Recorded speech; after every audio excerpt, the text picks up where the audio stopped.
kita kedatangan tamu-tamu para wanita hebat ini yang udah bikin game-game yang keren-keren dan berkesan. Pertama kenalin dulu sebelumnya namaku Nova. Aku kerja sebagai naratif designer di studio lokal di Jakarta namanya Vivlor. Rame nih pembicaranya. Halo. Halo, Mungkin halo. boleh kita boleh minta kenalan ya satu-satu dari kalau dari poster sih yang pertama itu Kak Sasha. Waduh, Mungkin boleh.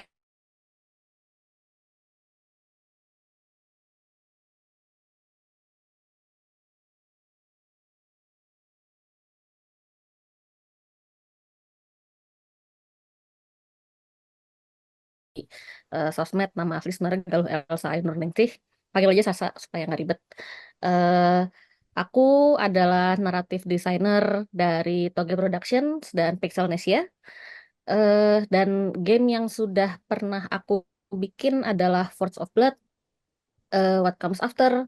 Aku juga nulis di A Space for the Unbound, Net versus Giant, dan yang paling baru banget keluar itu Afterlife EP.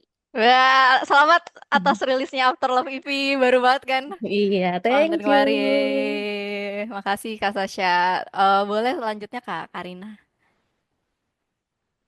Halo semuanya. Apa tadi nama aku? eh, Karina Utami, tapi biasa dipanggilnya Inya. Aku dari Glory Jam, role sebagai lead artist. Terus game yang udah pernah dirilis ya, eh, Rage in Peace, What Comes After. Halo, kita dulu bareng. Tapi gak pernah ketemu. Iya, Terus, sedih sekali. terus Hello Good Boy sama sekarang yang lagi ongoing Dream Trials. Oh, aku udah main Hello Good Boy. Bagus. Terima kasih. Makasih kawan Kak Inya. Boleh selanjutnya Kak Manda.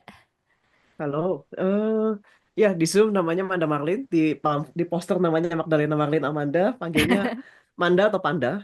Eh, Game yang udah rilis, sebetulnya sebetulnya di Agate bagianku adalah gamification yang mana mayoritas gamenya non disclosure, tapi ada satu yang setelah dicek, oh ya itu boleh diomongin.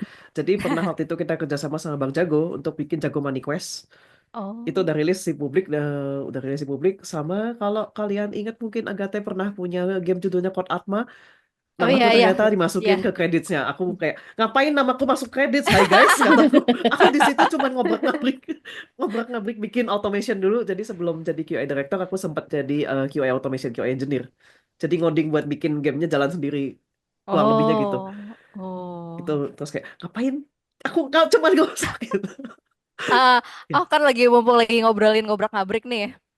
Berarti aku mau lanjut aja deh ke apa ngobrolin sedikit tentang role-nya aja kali ya langsung. Kan Kamanda bilang ini QA ini kerjaannya apakah bener ngobrak-abrik? Kurang lebihnya begitu, apalagi kalau berkaitan sama security, karena bayangin game kalian punya in-app purchase, tapi aku bisa nge-bypass in-app purchase kalian yang harganya 200.000 itu. Aku tidak bisa mendapat resource tanpa bayar 200.000, itu salah satunya. Itu security. Eh Bug, tentu saja. Functionality, itu nggak usah di game sih, di software juga. Kalian udah ngurusin pajak, Cortex apa kabar? Aduh jadi teringat. Jadi teringat ya Cortex itu salah satu yang kalau kamu eh, bahkan nggak usah diobrak-abrik mungkin itu nggak dicek ya. Oh, tapi Hmm. kalau yang aku tangkap tuh masih ini kan tahap security-nya tuh. Ya, Nah, terus selain tahap security tuh bagian lainnya ada nggak QA game ini? bagian lainnya ya. Karena kalau QA security kan kayak di app-app lain tuh Betul, oke mungkin kan dijalanin juga kan. Ada betul. yang kayak khusus di game nih beda gitu loh. Khusus di game beda. Oke, kalau di game itu ada satu aspek yang di kalau software biasanya asal jalan, nggak usah cantik, asal enak dilihat, udah gitu kan. Tapi kalau di game ada juga misalnya apa namanya ya? Ada sebuah game misalnya, tunggu, aku mikir dulu. Experience di naratifnya itu bukan cuma teks. Tapi misalnya memang secara spesifik game designer bilang di bagian sini aku mau mengintroduce, mau bikin playernya trauma. Salah satu yang aku ingat adalah bentar, judulnya. Mas aku buka Steam dulu. Ya, let me open my Steam. Gak apa-apa, santai-santai. Let me open my Steam. Aku pas ngelihat mau memberikan trauma ke player udah pada senyum-senyum aja nih. Ada Yomawari, judulnya Yomawari Night Alone. Di intro, di tutorial, kamu diajarin, oh ya, kalau jalan kamu WASD, kamu bisa angkat batu, kamu lempar. Dia lagi ngajak jalan anjingnya. Diarahinnya adalah kita ngelempar batunya ke tengah jalan. Ngeng, anjingnya Hmm, ketabrak mobil. Trauma habis itu aku kayak nonton iya. itu tidak. Kita tidak akan lupa bagaimana cara melempar batu. Oke, oke, oke. Oh, berarti itu pun masuk QA ya? Kalau aku nangkepnya tuh kira akan masuk naratif sih.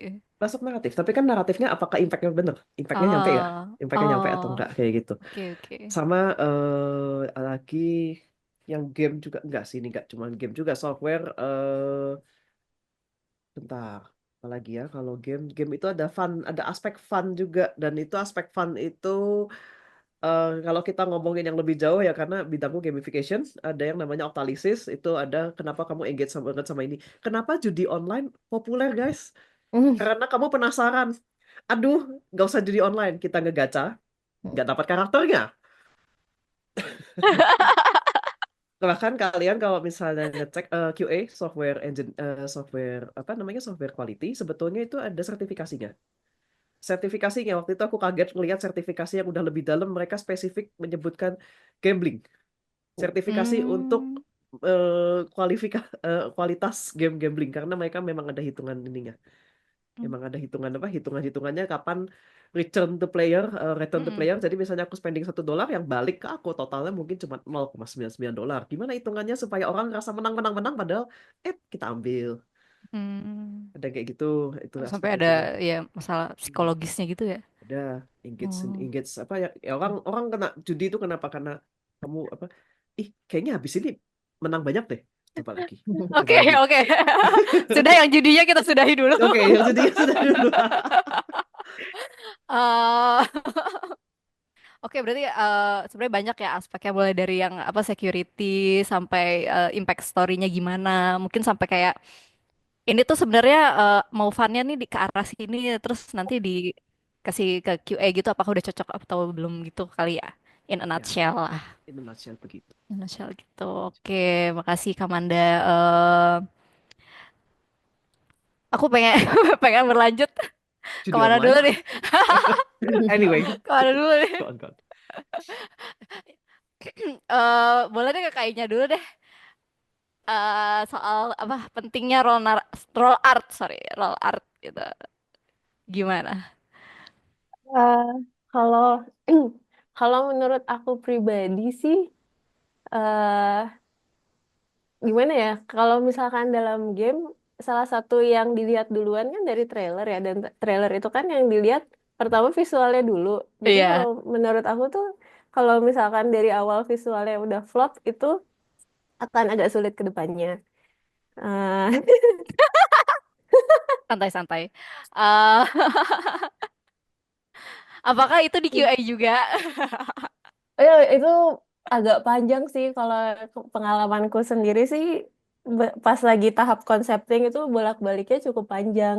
Jadi udah Hmm, dicoba, dibikin, dicoba dimainin, biasanya sekalian prototyping, coba dimainin, oh ternyata kurang oke atau kurang engaging atau kurang menarik, balik lagi dari awal. Coba lagi apalagi yang bisa ditweak. Itu cukup panjang di bagian situnya biasanya. hmm. Gitu. Iya karena memang pasti dilihat sih kayak bahkan bisa jadi apa marketing buat apa player nggak sih kayak misalnya kalau aku kan suka anime gitu. Terus Iya, kalau udah lihat benar. gambarnya anime, oh ya udah mainin aja dah. Iya, bener. Yang apa ya, yang nge-trigger di awal, hooknya di awal lah. Iya, iya. Mm-mm. Oke, boleh Kak Sasha. Apa Kepentinganmu apa di sini? kepentingan? Kepentingan. eh Oke, jadi apa berarti eh, apa seberapa Eh, pentingnya naratif. naratif ke Iya, sebuah game ya? sebuah game. Iya, jadi kalau dari sudut pandangku eh, begini, karena semua game itu pasti punya kisah, kan? Tidak semua game itu narrative based, of course. Tapi bahkan game yang paling simple banget, yang pure gameplay sekalipun juga pasti ada sebuah kisah yang disampaikan gitu loh. Kayak apa? Of course kalau game-game naratif kayak misalnya Space for the Unbound, atau misalnya kayak The Last of Us gitu, itu kan jelas-jelas ceritanya harus harus ditulis dan harus sangat-sangat compelling gitu kan. Tapi bahkan game sesimpel kayak apa Super Mario Bros atau kayak Space Invader itu aja pun juga ada naratifnya dalam bentuk oke, kita di Space Invader kita jadi eh, kita jadi pesawat gitu, dan kayak yang ditembakin itu apa, eh, itu kan juga akhirnya ngaruh ke what kind of gameplay, what kind of game design yang masuk ke dalam game, dan Hmm. pada akhirnya itu membentuk identitas game itu apa gitu kan. Eh, jadi eh, apa itu kenapa narasi dan naratif desain itu harus di-include dari awal pre-production seperti itu. Itu untuk membentuk sebuah experience yang konkret dalam sebuah game. Seperti Hmm. Mm-mm. Oke, oke, naratif dan art itu kan dari pre-production. Aku jadi penasaran kalau QA itu apakah dari stage apa sih biasanya mulai masuk? QA, sebetulnya QA bisa mulai dari game designer. Dari sejak game Oh, design dokumen dari itu awal masuk. bahkan ya? Ya, jadi bisa, misalnya apa namanya ya, misalnya kayak, saya mau bikin game platformer. Oke, game platformernya apakah cuma jalan ke kanan doang atau bisa ke kiri? Misalnya ternyata game kayak kalau misalnya dulu sempat musim game-game NFT, mungkin kalian pernah ada yang tahu. Pertanyaannya ini, wah ini kartu NFT ini jadi karakter nih. Oke, kalau NFT-nya gue jual, karakter gue gimana? Apa yang terjadi sama karakter itu? Ya juga gitu. Itu di situ udah mulai ada. Itu static testing sebutannya. Jadi memang ngebantuin sebetulnya itu jadi kayak ngerecokin game designer dokumenmu ada yang belum lengkap nih. Soalnya kita QA itu bekerja dengan apa namanya? Kalau gue melakukan ini ekspektasinya apa? Kayak gitu. Jadi makanya ngelengkapinnya bisa dari game design. Hmm. Oh, oke, oke. Oke, makasih Kamanda, Kak Tasya, dan Kak Inya kan udah nyebutin nih apa sih kepentingan kepentingan lagi. Maksudnya pentingnya role mereka dalam sebuah development game. Karena ini mumpung lagi berkumpul semua nih kan QA naratif dan art tuh aku pengen bertanya juga soal sinergi sinergi naratif art dan QA ini dalam satu development game itu apa aja? Boleh diceritain nggak misalnya Kamanda nih kalau kerja sama naratif tuh biasanya gimana? Kalau kerja sama art itu biasanya gimana? Dari aku dulu ya. Oh ya udah dari kayaknya deh biar beda Dari lagi. aku dulu ya. Ini kayak Eh, uji quiz ya. kalau ke naratif sama ke QA ya. Hmm. Kalau ke QA,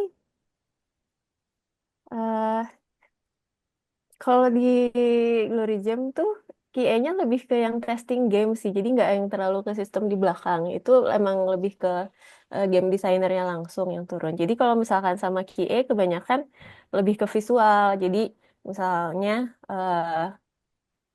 oh ini ternyata batanya agak kurang kelihatan, atau kalau misalkan ternyata ini objeknya kok harus diinteract tapi kurang kurang visible nih, yang kayak gitu-gitu kebanyakan. Tuh. Sementara kalau misalkan ke naratif justru agak lebih ini sih, kalau menurutku agak lebih jauh ke belakang, karena misalkan dari naratifnya kan mau bikin story-nya seperti apa, terus si artisnya mesti bikin visual yang bisa ngedukung si story-nya itu Hmm. Dari awal. dari awal. Oke. Jadi emang agak cukup banyak tektokan juga, biasanya bareng sama game desainernya juga. Kalau kayaknya sama Kak Sasha gimana pengalamannya bikin What Comes After bareng-bareng?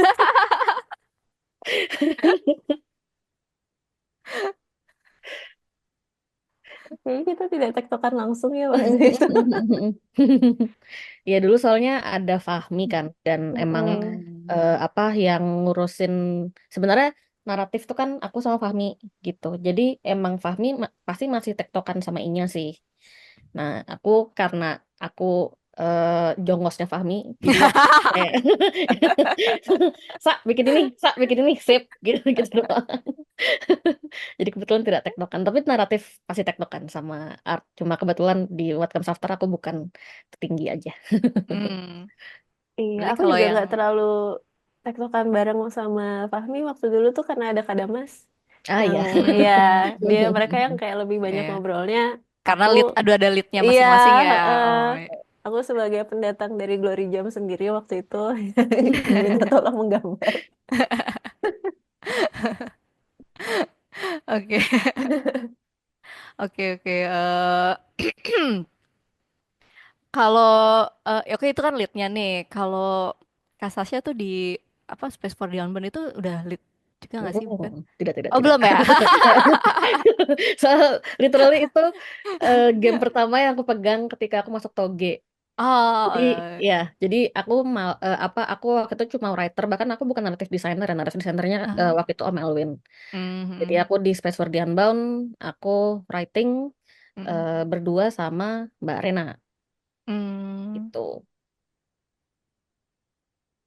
Mbak Rena itu ya, Mbak Rena, naratif dan art. ya betul naratif dan art. Jadi apa di Space for the Unbound kalau ditanya posisiku apa, aku lebih ke writing actually dibandingin narrative design.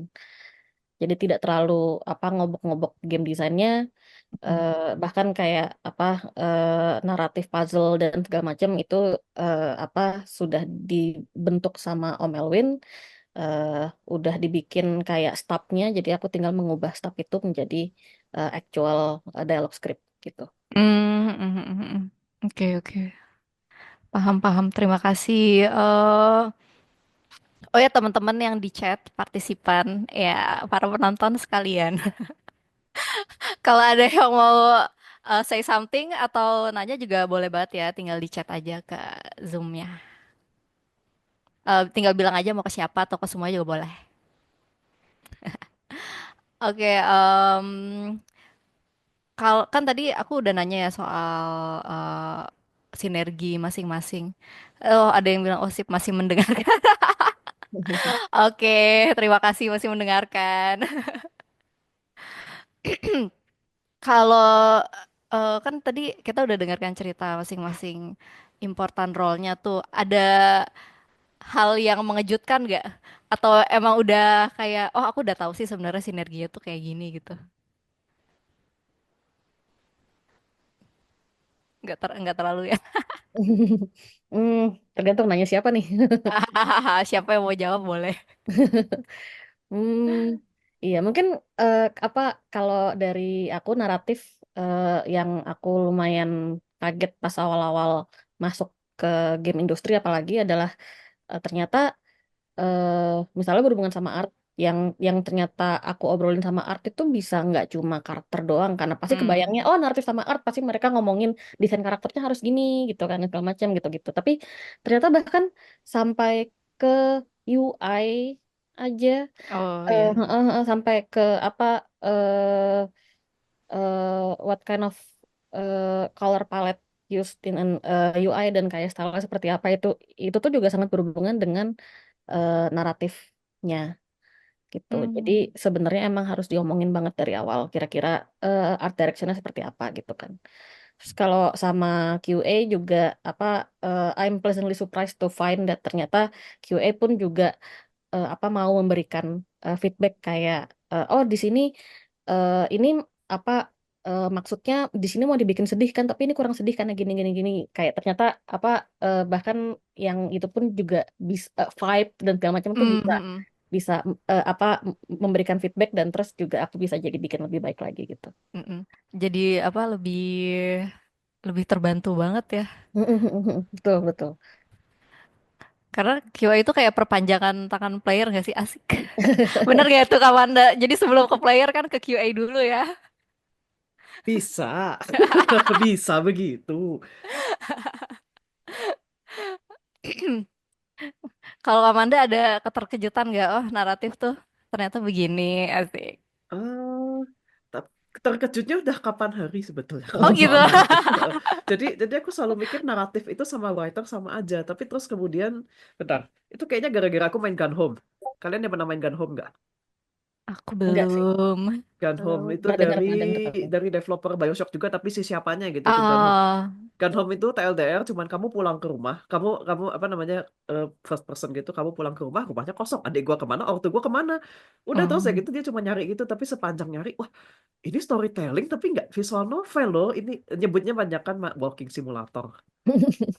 Soalnya memang beneran jalan, nyalain Tuh. lampu. Ada apa ini? Oh, Bapak kok ada ini apa segala macam. Itu kayak situ kita, oh ternyata memang story gak cuman ceplok teks, Ceplok. ceplok teks, enggak lagi jalan tahu-tahu loh. Apa itu kenapa ada monster kayak tuh jadi baru tahu oh naratif ternyata lebih dari itu ya karena game nggak cuma teks ya. Oke. Kalau kayaknya ada keterkejutan sendiri kah? Aku yang barusan ngobrol sih pas denger yang QA. Selama ini aku kayak ngiranya tuh lebih ke nyari bug gitu. Sama, aku juga. Mohon maaf ya Kamanda, aku Nggak masalah, jarang sudah banget, biasa. jarang banget melihat QA muncul ke permukaan nih. Iya, soalnya aku kayak lebih tahu oh kalau misalkan di ini eh, website atau aplikasi gitu Hmm. yang emang nyarinya tuh ada kayak apa simulasinya kalau user ke sini apa yang akan terjadi gitu. Tapi kalau di game tuh selama ini aku ngiranya nyari bug doang. Kurang lebihnya gitu ya karena Permisi. bisa bener bisa kayak gitu ya. Bayangin sebuah game open world 3D Genshin Impact udah sebut aja. Genshin Impact sebut saja Genshin Impact ya. Bayangin ngecek collider jatuh nggak gue kalau jalan ke sana. Aku mau melipir ke sana jatuh. Aku mau melipir ke sana harusnya bisa nggak bisa. Ini harusnya Paimon muncul meringankan saya kok tidak muncul ya. Hitungannya bug kan sebenarnya. Iya, iya. Hmm. Cuman karena sebetulnya karena itunya banyak sekali, memang kadang-kadang di opennya jadi open beta, beta testing. Sekalian menjawab pertanyaan yang itu aku barusan lihat teks QA berarti nggak cuma sisi codingnya betul kayak beta Oh ya, tester, yes kayak beta tester. betul kayak beta tester, alpha tester, tapi itu pun udah lewat QA yang sekian lapis baru di open ke beta. Idealnya begitu ya, Hmm. idealnya begitu. Oh sama apa? Aku pernah mendengar mitos.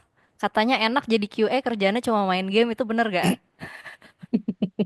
Mbak Nova bayangin disuruh main game ya, disuruh main soliter ya, ngulang setiap hari 5 kali Mbak.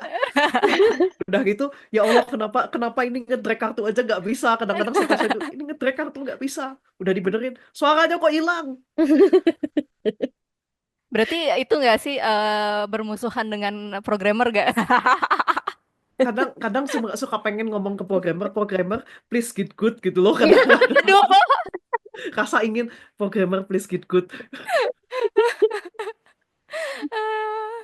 Aduh, ini tadi kan kita udah bicara sinergi, apa kita berbicara lawan kita ya? Lawan kita. Antagonistiknya. Antagonistik ya. Mm. Apakah naratif punya tim antagonis?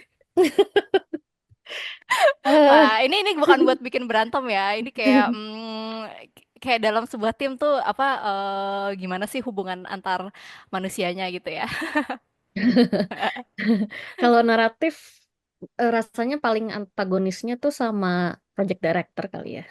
Oh, Karena project director atau project manager mungkin. Soalnya kayak kadang-kadang apa naratif pengennya buat menceritakan cerita yang segeran ini tuh harus gini gini gini, harus pakai art yang kayak gini, harus pakai aset yang kayak gini. aku pengen Sementara cutscene 30 menit. iya, sementara project manager kayak nope, nggak boleh gitu kan kayak gitu. Atau kayak project director maunya arahnya ke sini gitu. Sementara naratif pengennya ini harus lebih apa lebih slow, lebih lebih bercerita dibandingin apa pure action gameplay gitu. Tapi kayak project director nggak mau gitu kayak gitu. Biasanya antagonistiknya paling sama sama sama iya sama mereka sih. Hmm, oke, paham, paham. Kalau Kak Inya, siapakah antagonis art? Kok takut ya?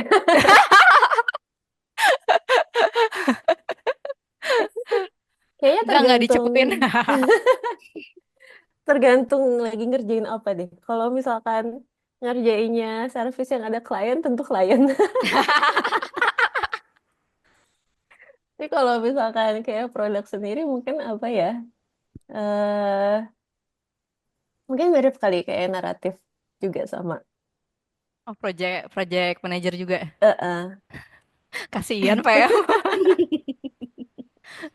Banyak.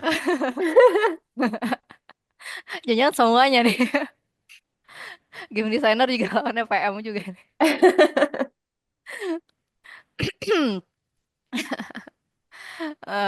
Makasih.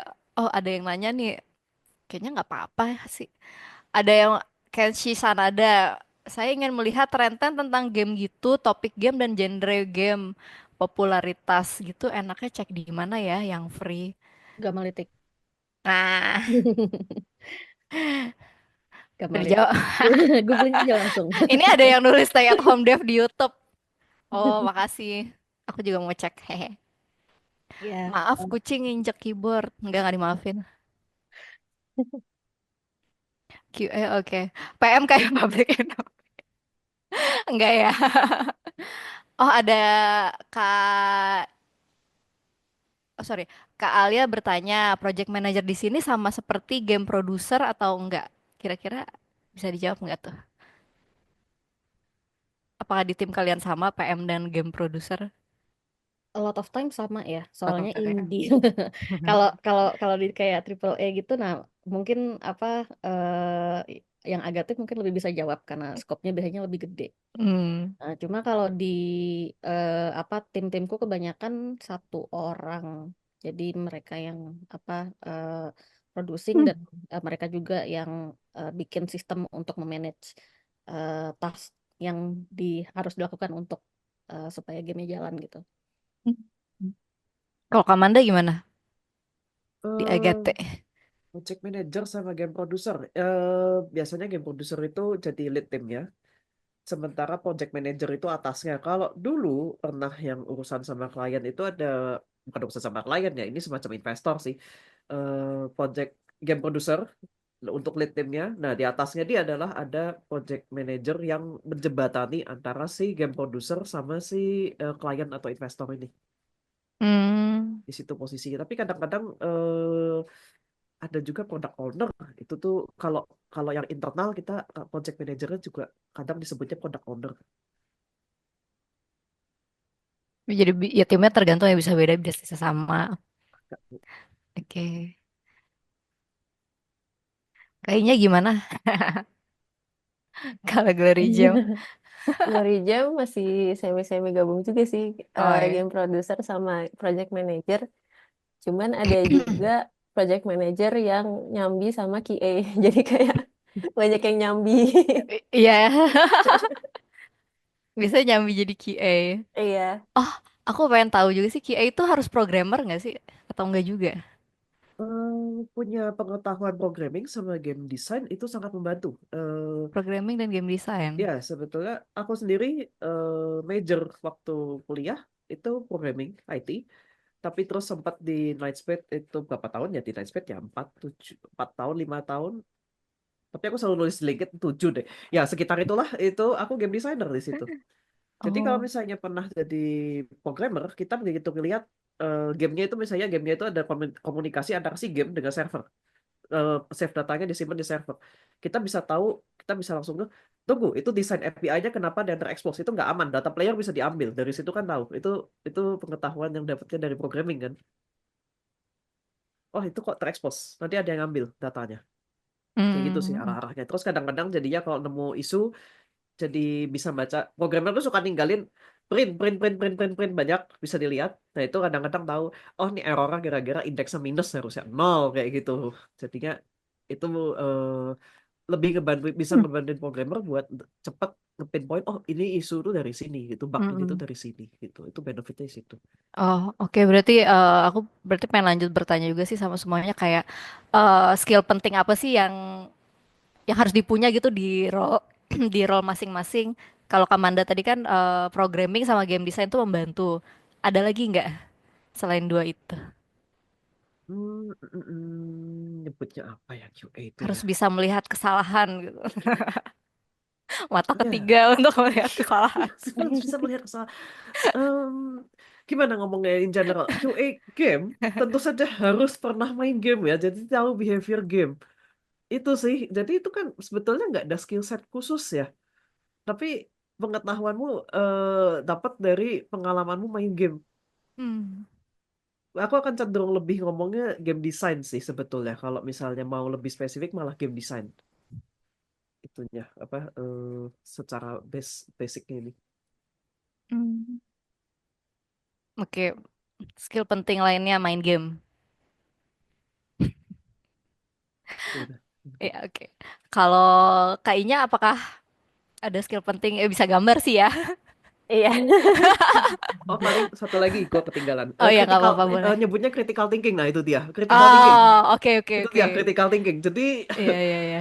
ini apa namanya? Kamu merasa itu salah. Kenapa kamu merasa itu salah? Eh. Apakah kamu punya backup untuk itu? Nah itu critical thinking. Jadi bukan cuma kritik doang, Oh iya iya iya. thinking, critical Iya. thinking ya. Oh Itu. sama kayaknya tadi kalau aku nangkepnya tuh kayak long long term planningnya itu loh, kayak Kamanda melihat apa satu hal nih. Oh ini kalau begini nih nanti kalau A tuh gimana, kalau B gimana, kalau C gimana Ya itu gitu loh. Jadi kayak pas sih. bisa membayangkan kira-kira tuh ada halangan apa sih yang bakal terjadi atau kira-kira ini nanti kejadiannya tuh gimana. Ya kurang lebih itu sih. Tapi itu base-nya paling basicnya critical thinking. Sisanya Sip, sip. experience banyak kan. Hmm, oke. Oh ya boleh kayaknya melanjutkan. Sama main game juga. Mungkin gak harus yang hardcore-hardcore banget, soalnya aku juga nggak yang terlalu hardcore gamer. Tapi at least punya pengalaman untuk main certain games dan tahu feel-nya yang enak tuh gimana. Hmm. Terus selain gambar juga iya. Kalau menurut aku masih agak mau paham ke sisi teknikalnya sih. Hmm. Soalnya kalau artis itu kan ngegambar iya, tapi kan nggak kayak ilustrasi ya, bukan cuman eh, flat gitu aja kan. Mereka masih harus kayak nge-slicing asetnya, nanti mungkin dianimasiin. Kebetulan kalau di Glory Jam artisnya tuh masuk langsung juga ke Unity untuk implement aset-asetnya langsung. Jadi Mm-mm. kan seenggaknya mesti tahu slicing yang baik tuh gimana, yang bisa cukup kompres biar bikin gamenya tuh nggak jadi berat gimana. Hmm. Mungkin sizingnya juga yang gimana, yang kayak gitu. Mm-mm. Mm-mm. Jadi agak-agak mau memahami eh, Engine-nya developer, ya, ya developer engineer-nya. dan engine-nya. Heeh. Itu kayaknya belajar engine-nya apakah dari sebelum masuk Glory Jam atau dari Oh pas tidak, masuk? aku belajar di Glory Jam yang, tapi emang udah cukup bertahap sih. Yang awal-awal tuh bisa pusing seharian, lama-lama udah biasa. Oh ya, Tapi awal belajar. sih stres juga sih. Aku juga pas pertama apa buka dulu engine itu kayak aduh nggak paham nanya mulu ke programmer. Sekarang juga banyak nggak paham kok. Masih belajar ya. Iya, cuman jadi agak ngebantu aja sih ke programmer kayak kalau misalkan animasi eh, mungkin gampangnya bikin karakter jalan jalan lah atau lari kan kalau dari artis nyiapin entah sprite 2D atau animasi 3D-nya kan terus diekspor untuk masuk ke Unity. Nah nanti kan dari programmer selain eh, masukin sistemnya mereka kan juga nentuin speed berlarinya tuh berapa cepat. Itu Mm-mm. kalau misalkan artisnya bisa masuk langsung ke Unity-nya, bisa minta tolong ke programmernya untuk ngeluarin editornya. Jadi bisa masukin parameter sendiri dan testing sendiri gitu. Itu akan Mm-mm. memudahkan juga dibanding kayak minta tolong dong ini kurang cepat, ini kurang lambat yang gitu. Oh, siap, siap. Sama kayaknya lighting, lighting dan segala macamnya Iya, juga ya. itu kan jadi bisa langsung ya. Ya. Oh mungkin aku sekalian nanya deh soal kan ada yang namanya technical artist ya. Itu apakah job desk-nya tuh gambar juga atau beneran kayak oh ini yang gambar udah ada artis lain terus dia yang em, mikirin teknikalnya ini atau aku salah gitu dengan persepsi tersebut. Eh, Sebenarnya di Glory Jam tuh gak ada yang spesifik technical artist, tapi kayak Eh, aku karena agak-agak nyerempet-nyerempet ke technical, jadi ya mungkin semi-semi lah ya. Itu tuh ibaratnya kayak yang menjembatani antara artis sama developer. mm-mm. Gampangnya gitu. Tapi kalau aku sendiri juga belum sampai sedalam itu, jadi ya sebatas yang masih basic-basic lah ya. Oke. Gitu. Siap. Aku boleh menambahkan technical artist atau Boleh Kamanda. technical artist itu salah satunya kebetulan Jagatnya ada technical artist. Kalau misalnya apa namanya ya? Aku bikin VR. tolong 3D-nya apa namanya mobilnya harus kelihatan bagus, tapi poligonnya nggak boleh banyak-banyak ya. Dia harus mikirin Oh, gimana gimana ini gimana. oke. Wah, sangat membuka pikiranku. Jadi ya dia mainnya di situ shader, dia mainnya di shader rendering, Mm-mm. pipeline rendering. Ah itu urusan pipeline rendering. Silahkan Oke, technical silakan artist. technical artist. Makasih Kamanda kayaknya. Kak Sasha boleh sharing nggak skill set penting untuk seorang writer atau narrative designer game? Hmm. Kalau hard skill, yang jelas ya pasti bisa apa bisa nulis, punya eh, apa enough grasp of grammar. Jadi kayak apa maksudnya nulis tuh bukan cuma bisa jadi berapa kata gitu, enggak, tapi bikin tulisan yang compelling ya, bikin naratif yang compelling gitu kan. eh Terus, hmm, kalau kayak ini antara hard skill sama soft skill, tapi harus organize, harus rapi orangnya. Jadi kayak kalau apa bikin dokumen dialog skrip apa harus tahu ditaruh di mana. Terus Hmm. pas bikin naratif desain dokumen juga harus rapi biar orang dari bidang lain, apakah programmer, apakah art apa segala macam, kalau mau cari tahu sesuatu soal naratif Iya, bisa iya. langsung buka dokumennya gitu kan. Iya, iya. Apa jadi kayak semua hal yang dilakukan harus didokumentasi seperti itu. Apalagi untuk game yang skopnya makin gede, kalau nggak ada dokumentasi itu bisa banyak yang hilang dan itu bisa Hmm. memperlambat development gitu. Hmm. Kalau Hmm. Hmm. soal soft skill kayak tadi QA harus apa critical thinking gitu kan segala macam. Yang paling berasa buat aku tuh curiosity, kayak keingintahuan, karena proses ketika bikin naratif di sebuah game itu pasti nanti bakal ketemu sama something yang oh ini apa ya, bagusnya diapain ya gitu. Kalau misalnya tidak punya keingintahuan itu tuh pada akhirnya apa jadi cuma nulis yang tahu, yang kita tahu aja gitu. Oh iya Hmm. apa eh, kita gue cuma pernah main game Genshin Impact. Jadi kalau di Genshin Impact kan ratingnya kayak gini, yaudah gue ratingnya kayak gini juga gitu loh. Tapi kalau Hmm. orang yang punya keingintahuan gitu, apa mereka ada keinginan buat gimana ya caranya buat apa ngasih naratif yang beda gitu. Apakah ada game di luar sana yang sudah pernah melakukan gitu. Apa jadinya itu ada keinginan untuk riset terus, belajar terus, dan itu yang bisa menghasilkan naratif yang lebih compelling lagi gitu. Hmm. Kayaknya kalau riset ini emang bagusnya tuh, misalnya kita bikin genre A, tapi baiknya mungkin coba mengeksplor genre-genre lain ya, Mm-mm, supaya mm-mm. tahu gitu Saya tidak terkungkung di satu kotak aja di gitu, satu kayak bisa kotak. berpikir out of the box gitu kan. Oke, terima kasih Kak Sasha. Ini ada pertanyaannya dari Yakufa. Sebelumnya perkenalkan aku Yakufa, visual artist dari Inner Sight Games. Halo, salam kenal. Makasih udah nonton ya. eh Mau tanya bagaimana sih caranya menentukan atau mengquality control suatu desain atau cerita atau visual itu udah berhasil atau belum tanpa nilai subjektif. Oke, itu possible nggak sih mengquality control sesuatu tanpa nilai subjektif? Kayaknya ini cocok untuk Kamanda yang menjawab ya.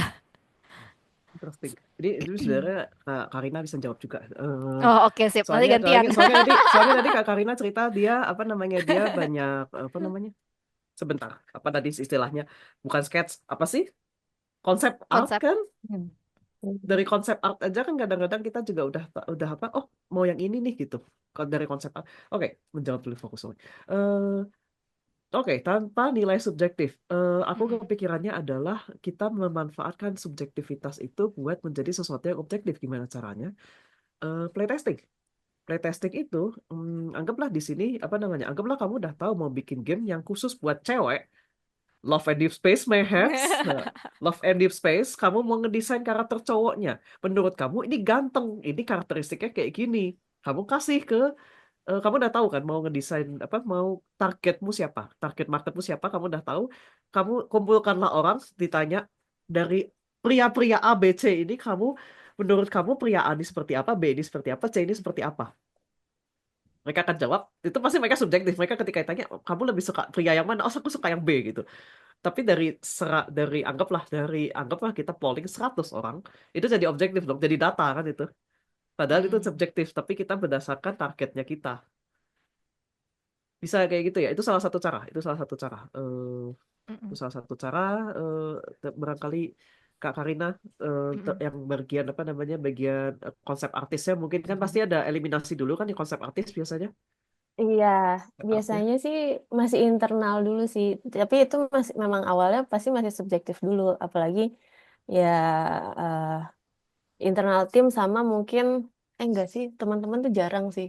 Biasanya kalau misalkan dari internal udah ngambil satu, baru nanti coba di playtest ke eh, teman-teman ya innernya dulu lah. Mungkin teman-teman di kalau di Glory Jam itu kan ada Glory Jam dan di bagian service. Nah, mungkin yang di bagian teman-teman servisnya ini yang nyobain dulu, yang nyoba dulu. Jadi kalau misalkan sama sih bertahap juga playtesting. Nanti dari situ udah mulai lebih lebih prototipe lebih jadi eh, ke mulai cari teman-teman yang sesuai dengan sesuai dengan target untuk playtest juga. Lama-lama makin gede. Tapi ya lewat playtesting juga sama. Hmm. Mm. Kalau si Yoko tadi ngasih contohnya ini, Kak Amanda kan cerita mau sengaja bikin pemain trauma dengan gak sengaja bikin pemain bunuh anjing. Hmm. Gimana cara tahu kalau desain ini akan berhasil mentrauma semua pemain tanpa berasumsi? Oke. Baik, kalau anggaplah tadi ya, gue pengen bikin tutorialnya bikin trauma. Singkatnya begitu. Kayaknya itu nggak bisa pen and paper kayaknya. Udah dibikin prototipenya, mungkin vertical slicer udah dibikin, bawa ke event bisa. Jadi ada orang-orang yang suka bawa ke GDC, itu mereka apa namanya, emang ada kamera, mereka khusus untuk ngerekam reaksi-reaksi orang. Oh, pas di sini Hmm. reaksi orang konsisten nih kayak gitu. Mereka kaget, mereka mereka kaget, mereka kayak apa namanya, ininya in general 90% mereka kaget gitu. Meskipun mereka nggak apa namanya, nggak sampai teriak, mungkin mereka kayak mukanya shock kayak gitu. Kayak gitu bisa. Itu balik lagi sih memang ke play testing jadinya. Karena apa, pada akhirnya game akan dirilis untuk publik ya. Berarti awalnya subjektivitas is oke, terus nanti kuncinya banyak-banyak di playtest ya. Aku selalu ngomong kalau kalau bikin game itu sebetulnya kayak bikin tugas akhir. Kamu punya hipotesa nih, kamu punya asumsi, Oh, iya, kamu iya. punya desain kayak gini. Coba dicek, bener nggak efeknya? Wah, ternyata Oke. nggak, ini sesuaiin lagi. Oke, makasih Kak Manda lainnya. Oh, ini ada pertanyaan untuk eh Kak Sasha nih kayaknya nih. Hmm. Saya Enda, halo Enda. Editor yang dipakai yang enak untuk naratif desain biasanya apa ya? Atau pakai multiple editors? Boleh dong di-share pipeline-nya untuk naratif designer dari konsep pakai apa, writing pakai apa, di engine pakai apa. Terima kasih banyak sebelumnya. Oh. Editor nih maksudnya apa ya? Ya ya. Mungkin maksudnya Kayak tempat menulisnya gimana? Misalnya kalau lagi concepting apakah kayak cuma oh gambar-gambar di kertas gitu. Mungkin ya. iya, iya, iya, iya, Terus iya. pas actual nulis skripnya itu pakai apa dan pas ke engine gamenya itu gimana mungkin kayaknya sih. Hmm, ya, oke. Berarti dari awal banget dari proses pre-production, eh, yang namanya naratif design dokumen itu kan sudah mulai dibikin berbarengan dengan game design dokumen. Mungkin sekarang nggak semua game dev pakai GDD per se ya, karena apa, proses pembuatan gamenya semakin ruwet, jadi susah kalau dibikin dokumen. Tapi pasti kan selalu ada dokumentasi, dan di naratif ya dokumentasinya itu naratif desain dokumen. Biasanya itu aku pakai Notion. Hmm. Dulu sebelum pakai Notion sih pakai Google Docs, cuma berat. Kayak apa, ada kali ya pas at some point tuh, pas udah mau gold itu tuh ngebuka satu apa dokumen itu bisa 10 menit sendiri. Iya, Itu kayak paham berat paham. banget. Aku masih pakai Google Docs. Jadi kayak kalau kalau kalau eh, kalau proyeknya lumayan nggak yang bite size banget gamenya, itu mungkin sudah harus pakai something yang lebih apa lebih advance. Dan buatku sih paling oke tuh Notion. Ada Hmm. mungkin yang pakai apa yang lain itu mungkin bisa. Cuma aku suka Notion. eh jadi biasanya aku pakai Notion. Terus ketika nulis dalam skripnya sendiri biasanya pakai Excel karena pasti apa akan dalam bentuk table kan, kayak misalnya apa dialog ini yang yang yang ngomong siapa, speakernya siapa, terus apakah dia nanti ngasih efek, misalnya ngasih affection ke karakter ini gitu, atau kayak kalau pilih choice ini nanti dapat item Mm-mm. ini dan segala macam gitu kan. Jadi pasti selalu Mm-mm. harus dalam bentuk tablet, daripada bikin tablet mulu di Google Docs, mending sekalian di Google Excel gitu kan. Oh, berarti dari awal udah di tabelnya itu ya, Ya, tabel betul. Excel ya. Oh. Kayaknya apa aku merasa dari apa journey game devku kayaknya mungkin 80% waktunya dihabiskan di Excel. Excel atau Google Sheet. Bisa dibilang gitu. Ya kalau kalau kalau engine of course tergantung dari timnya seperti apa. So far aku megang Unreal pernah, sekarang aku pegang Unity, aku belum pernah pegang Godot. Tapi ya pokoknya sih ngikutin mereka maunya apa gitu, kayak apa Mm-mm. ngikutin programmer, ngikutin apa technical director. Dan biasanya apa mereka juga yang milih apa what kind of narrative engine to use. Mm-mm. Oke, terima kasih Pak Sasya. Ternyata banyaknya di Excel ya. Mm-mm.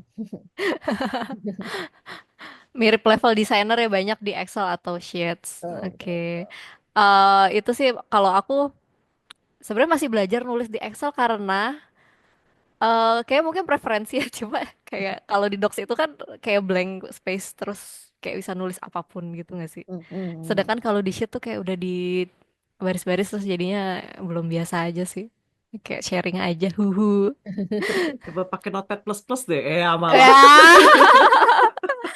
Oh iya, oh Notepad plus plus ya, kayak dulu aku pernah pakai deh. Itu itu Notepad, tapi sebenarnya buat programming sih sebetulnya. Itu aku kalau pakai Renvi otomatis bukanya itu padahal punya Mm. Sublime dan lain sebagainya, kayak kenapa aku melakukan ini gitu.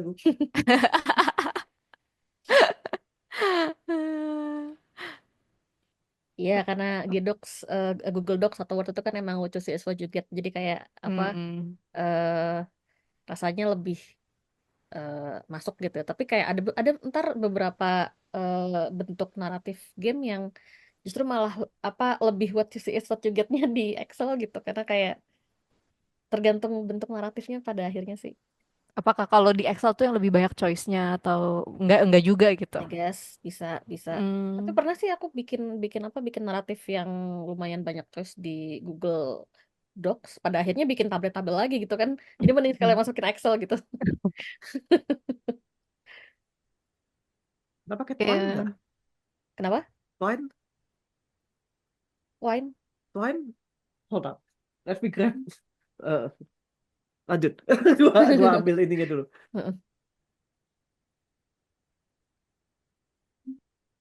Lanjut aja guys.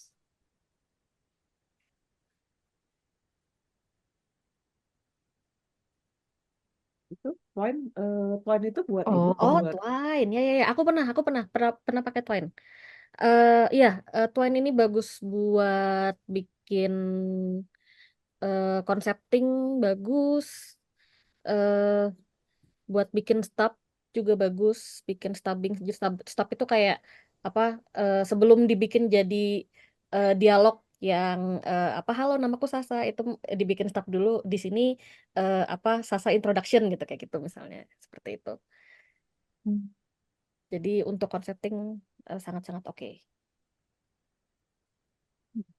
Ya buat concepting ya. Mm-mm. Oh. kalau ink itu dari Inkle ya. Aku tahu ink dari Inkle yang buat bikin 80 Days Around the World. Oh, iya, iya, iya, Ada iya. Inkle Writer itu buat bikin 80 Days Around the World. Kayaknya mereka baru apa ya? Aku suka sekali game itu, 80 Days. It is around the world. Overboard, Highland Song, Heaven's Fall. Oh, banyak mereka. Mumpung Sorcery. lagi ngomongin pipeline, aku pengen tahu kalau art itu dokumentasinya gimana tuh. Kalau aku kebetulan pakainya Notion juga sih, sama digabung juga dengan ya jadinya GDD-nya di Notion. Oh, terus kayak konsepnya terus masuk ke situ gitu ya. Mm-mm, mm. Biasanya emang dari awal udah dibagi kayak per apa ya, per per subjek, per tab gitulah. Ada yang untuk artnya, ada writing dan game design. Nanti dari art dipecah lagi UI, level design dan segala macam. Itu udah Hmm. apa ya, cukup lengkap dan cukup eh, jadi kayak rapih gitu loh, gitu. Ya sama sih, habis itu kayak misalkan untuk konsep artnya pakai ini, terus paletnya dimasukin juga ke situ, Hmm. gitu. Ya, semuanya harus belajar dokumentasi yang baik ya berarti. Mm-mm, bener. Nanti berasa kalau ada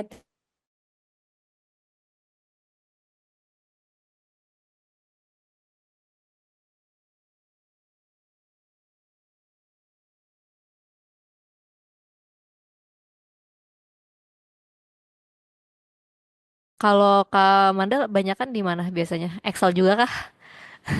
Ah, QA. Sebetulnya kita punya test case management tools aneka rupa itu Hmm. buat nyimpen dokumennya itu banyak. Semuanya subscribe ya, tapi jadi ya kita kalau misalnya udah kepepet guys ini subscriptionnya mahal banget ya udah balik dulu ke Excel guys yang penting dokumentasi guys. Ya memang balik lagi ke Excel. Aku pernah nyoba bikin test case pakai Notion, salah sedikit ambiar guys. Oh, aduh. Salah sedikit ambiar soalnya itu udah lebih advance jadi kayak database ini terus disambungin ke database ini. Notion Ya, kan ada betul database-nya. betul Nah itu betul betul. ada database relation di roll up. Hmm. Temenku lupa nge-copy satu, Mbak ini ambiar Mbak kata dia. Mungkin kalau bikin task di Notion harus ada yang manage, satu orang khusus buat manage itu, dan Iya kayak jadinya betul. nggak itu. Lucunya ada peran di QA itu perannya salah satunya ada test case manager. Hmm. Itu tapi kita nggak pernah pakai itu karena role-nya dia apa cuma nge-manage Iya. test case banyak banget sih memang. Ah. Ternyata banyak ya. Ternyata banyak banget. Ternyata banyak Satu banget. eh, satu game anggaplah game apa ya? Satu ya game itu test case-nya itu nggak cuma ratusan bisa jadi ribuan dan sebagian memang harus dihandle pakai automation. Hmm. Ya ya ya, isi. Oke, oke. Thank you. Aku tiba-tiba jadi ke engine Apa itu? begini ya. Gak apa-apa sih, gak apa-apa. Test case harusnya dari Pokemon juga bikin unit test kan biasanya mereka mager. Apakah kamu programmer Enda? Ke auto, ke doxing. Ya, betul. Ada yang namanya unit test. Unit test itu gampangnya gue biasanya ngomong unit test adalah untuk memastikan programming mau dikasih satu harusnya dijumlahkan hasilnya dua. Dia harus bisa menentukan itu. Jadi ketika ada error itu mereka bisa ngerunut, oh yang bagian sini nih, yang kecil ini nih error ternyata gitu. Itu dari mereka. Lucunya kemarin aku cari-cari di game unit testing kayak gimana. Nggak bisa pure unit testing ternyata di game. Ternyata nggak bisa. Itu mereka harus apa ya? Perlu strategi tertentu lah untuk apa namanya supaya untuk apa unit test di game itu tapi nggak bisa spesifik kayak kalau di web itu bisa kita kita memang bisa bikin ada automation yang untuk misalnya logo iWik muncul di kiri atas fontnya pakai ini ukurannya sekian itu tuh bisa di game sayangnya itu unit test nggak ada triknya aku dan aku masih ngulik-ngulik sih itu gimana sih caranya. Tapi betul Unitas harusnya programmer yang bikin. Tapi mereka mager. Lucu Makasih kok itu jawabannya unit Kak testing. Wanda. Lucu itu unit testing. Aku pernah baca buku test driven development. Aneh banget itu. Kita bikin dulu testingnya. Unit testnya kita bikin dulu. Kita jalanin error kan. Ya udah kamu bikin sesuatu supaya itu nggak error. Terus nanti bikin lagi. Hah? Temenku kirain itu Berulang-ulang. bercanda. Enggak, beneran kataku.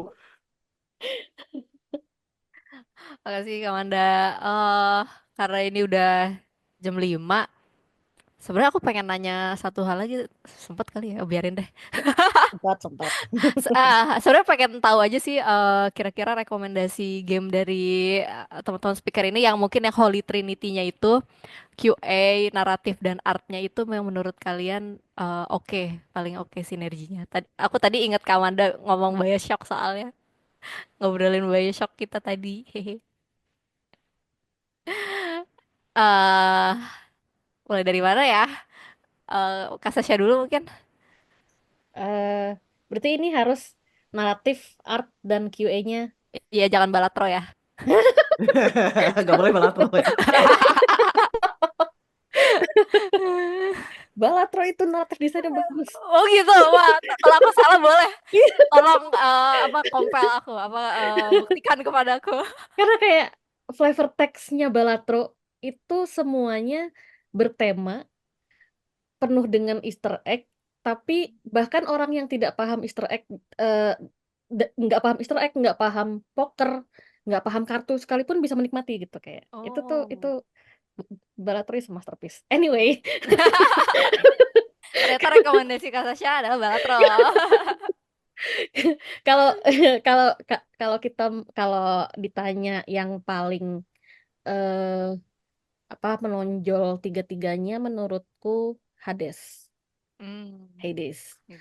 Soalnya Hades itu naratifnya sinting sih. Apa eh, dari naratif desain mereka eh, punya banyak banget permutation untuk dialog, untuk bark, untuk apa sekedar apapun yang kita lakukan, player lakukan dalam game tuh pasti ada satu karakter yang akan merespon soal itu gitu. Kayak kamu matinya karena monster apa, pasti Zagreus mungkin akan komen gitu kan, atau kayak kita lagi bawa weapon apa, ada karakter yang komen gitu. Dan itu eh, of course naratifnya eh, harus ditulis, harus didesain, dan QA-nya jujur aku sampai sekarang mikirin ini apa QA-nya berapa orang ya, kayak sepusing apa ya, harus harus memastikan semuanya ke-trigger dengan baik gitu kan. Dan of course kalau kita ngomongin art, Hades itu art direction-nya bagus banget. Eh, apa bahkan ngebedain Hades 1 sama Hades 2 aja, kayak Hades 2 tuh karena eh, karakter utamanya beda, si Melinoe, terus kayak apa dari desain segala spell, segala skill itu juga mereka punya apa direction yang beda banget.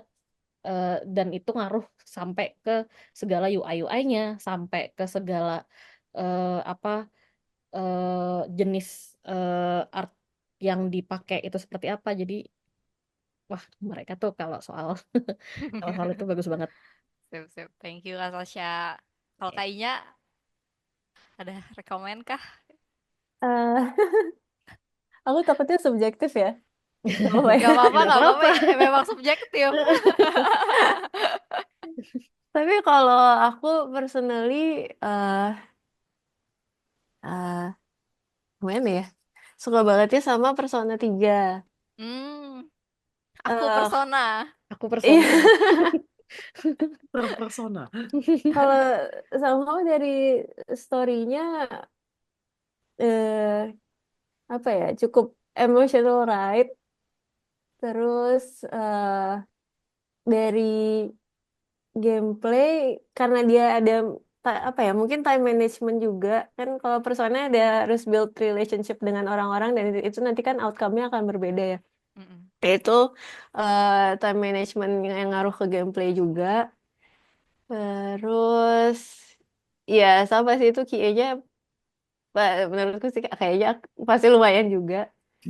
Kalau dari visual, kalau yang dulu mah ya kan dia sempat di remake ya. Kalau yang Iya. dulu Hmm. ya keren pada masanya, cuman yang kemarin yang baru ini, kalau menurut aku animasi UI-nya cakep banget sih. Iya, aku suka main menunya yang dia Iya, jatuh. yang tiduran itu kan, Iya, yang kayak di jatuh air. ada di air gitu. Itu Heeh. keren sih. Mungkin udah terpengaruh sama Persona 5 kan, secara UI juga cukup gebrakan tuh. Iya. di applied di yang tiga ini jadi Iya. wah Sama Metafor juga. metafor juga. iya. Oh. Thank you kayaknya. Kalau menurut Kamanda gimana nih? QA Rekomennya? ya. Hmm. Kalau QA, Tapi dari hasilnya tuh bisa kelihatan gak sih kalau gamenya tuh yang ini QA ini? hasilnya bisa kita. Kalau QA setelah aku pikir-pikir, aku akan bilang semua game-game rhythm, apalagi game rhythm dari Jepang, Eh, itu QA-nya luar biasa. Kamu tahu Mai hmm. Mai? Tahu-tahu. Udah tahu yang paling expert kayak apa kan? Mereka mainnya udah kayak tepok setan di depan situ. Iya, itu. Tebak setan depan mesin cuci. eh, itu itu tuh nggak ada naratifnya. Oke, itu nggak ada naratifnya. Visualnya ya gitu aja gitu. Visualnya gitu aja. Nggak Tapi apa layak disebut, layak disebut. kalau didengerin, itu desain dari tappingnya, tap tahan, tap tahan, tap tahan. Itu enak. Itu ngalir ngikutin lagunya.